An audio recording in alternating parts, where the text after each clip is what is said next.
Assalamualaikum warahmatullahi wabarakatuh. Senang rasanya bisa jumpa dengan anak-anakku sekalian dalam pelajaran sejarah pada hari ini. Anak-anak sekalian, pada video kali ini kita akan membahas tentang konsep manusia, ruang, dan waktu dalam sejarah. Namun sebelum Bapak lanjut, Bapak akan menyampaikan tujuan pembelajaran pada kegiatan pada hari ini. Tujuan pembelajaran kita kali ini adalah menganalisis konsep manusia, ruang, dan waktu dalam sejarah. Artinya, bagaimana sejarah memandang manusia dalam ruang dan waktu. Tentunya pasti akan muncul pertanyaan dalam benak kalian, bahwa antara manusia, ruang, dan waktu itu memangnya ada kaitan apa? Oke, baik, kita sama-sama bahas ya. Oke, kita akan mulai dengan mengenal konsep manusia dalam sejarah. Siapa sih manusia itu dari kacamata sejarah? Ya, manusia tidak dapat dilepaskan dari peristiwa sejarah. Mengapa? Ya, tentunya karena yang mengalami peristiwa sejarah itu sendiri adalah manusia. Sejarah memang secara khusus mempelajari tentang peristiwa yang terjadi pada hidup manusia. Oleh karenanya, antara peristiwa sejarah dan manusia tidak dapat dipisahkan. Tanpa manusia, takkan ada peristiwa sejarah. Selanjutnya, kita akan mencari tahu di mana sih sebenarnya posisi manusia dalam peristiwa sejarah. Manusia dalam peristiwa sejarah diposisikan sebagai objek sejarah sekaligus subjek sejarah. Loh, mengapa bisa demikian? Itu disebabkan karena manusialah yang mengalami peristiwa sejarah dan manusia jugalah yang nantinya akan menulis atau mengisahkan kembali peristiwa sejarah. Manusia diposisikan sebagai subjek sejarah jika manusia mengkaji, menulis, dan menceritakan kembali peristiwa. Sedangkan manusia sebagai objek adalah manusia yang terlibat sebagai aktor dalam peristiwa yang diceritakan tersebut. Gampangnya seperti ini. Tentunya anak-anakku sering nonton di bioskop. Sebagian dari kita yang sudah nonton biasanya suka spoiler cerita sama teman-temannya. Singkatnya, kegiatan manusia sebagai objek di sini adalah semua orang yang terlibat sebagai aktor dari film yang kita tonton di bioskop. Sedangkan manusia sebagai subjeknya, ya kalian-kalian ini yang setelah nonton spoiler cerita pada teman-temannya tentang kejadian dalam film yang dinonton tadi. Oke, jelas bukan? Ya, kita lanjut pada konsep ruang dan waktu dalam sejarah. Pertama-tama kita akan membahas tentang konsep ruang dalam sejarah. Ruang dalam sejarah itu sebenarnya apa sih? Ruang merupakan tempat terjadinya peristiwa sejarah.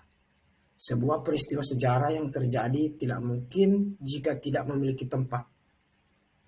Contoh kajian sejarah yang terbatas pada tempat diantaranya seperti sejarah pedesaan, sejarah perkotaan, sejarah lokal tentang wilayah-wilayah tertentu, ataupun sejarah apa saja yang merujuk pada suatu tempat.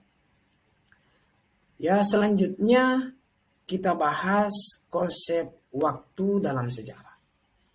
Waktu dapat diartikan sebagai suatu kesatuan detik, menit, jam, hari, pekan, bulan, tahun, dekade, abad, atau bahkan milenium. Waktu dalam sejarah berkaitan erat dengan masa lalu, masa kini, dan masa yang akan datang. Lah, pasti di antara kalian lagi ada yang bertanya, mengapa ada masa yang akan datang dalam belajar sejarah? Bukankah masa depan?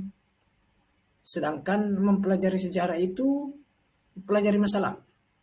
Ya, disinilah letak menarik dari sejarah.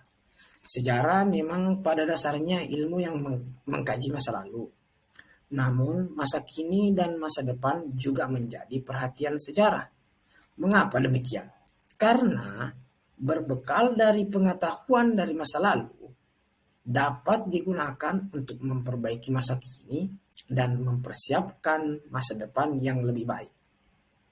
Makanya, orang-orang yang belajar sejarah harusnya memahami 3 dimensi waktu tersebut, yaitu masa lalu sebagai pembelajaran, di mana peristiwa yang sudah lalu diambil pelajarannya, dan masa kini digunakan sebagai introspeksi dan digunakan untuk persiapan mengarungi masa depan yang lebih baik.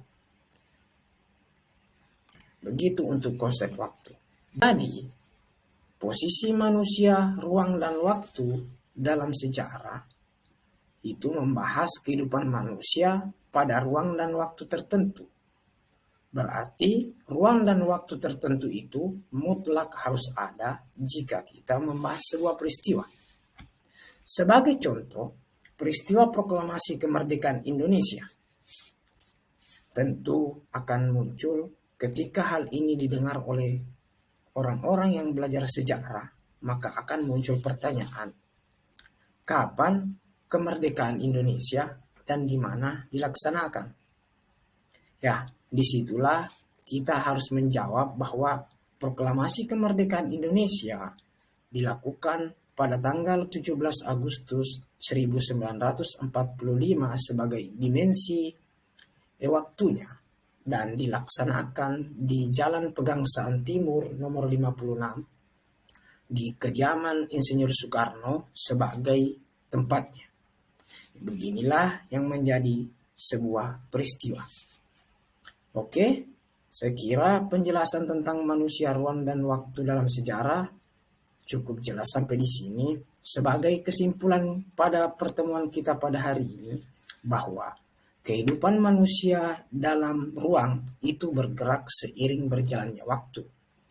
Ruang menjadi tempat manusia beraktivitas, sedangkan waktu sebagai penanda setiap proses aktivitas tersebut. Suatu peristiwa sejarah bukan hanya sekedar kisah atau tulisan, tetapi bisa dijadikan pelajaran untuk menyongsong masa depan yang lebih baik.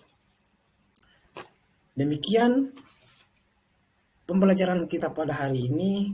Kekurangan dari penjelasan Bapak pada kesempatan pada hari ini mohon dimaafkan. Sekian, billahi taufiq wal hidayah. Assalamualaikum warahmatullahi wabarakatuh.